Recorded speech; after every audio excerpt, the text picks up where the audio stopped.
এক মেয়ে তার শ্বশুর বাড়ি যাওয়ার আগে বাবাকে প্রশ্ন করলো, বাবা, আমাদের সামনের উঠোনের ওই গাছটাকে কি পেছনের বাগানে লাগানো যায় না?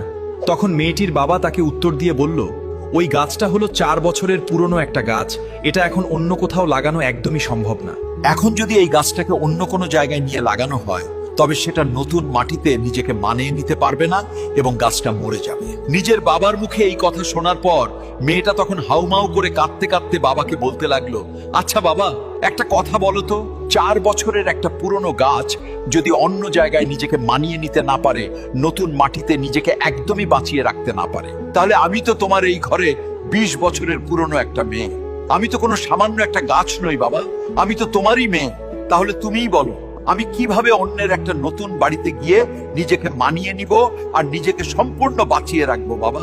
মেয়ের মুখে এমন একটা কথা শোনার পর তার পরিবারের সবাই যেন একদম অবাক হয়ে গেল, আর তার বাবা অঝরে হাউমাউ করে কাঁদতে লাগলো। আসলে আমরা ছেলেরা মেয়েদের জীবনটাকে যতটা বেশি সহজ বলে মনে করি, তাদের জীবনটা কিন্তু ততটাও বেশি সহজ নয়, অনেক কঠিন। তাই আমি এই পৃথিবীর প্রত্যেকটা ছেলেকে বলবো, আপনারা সবাই দয়া করে মেয়েদেরকে মন থেকে সম্মান করতে শিখুন এবং তাদের ভালোবাসুন।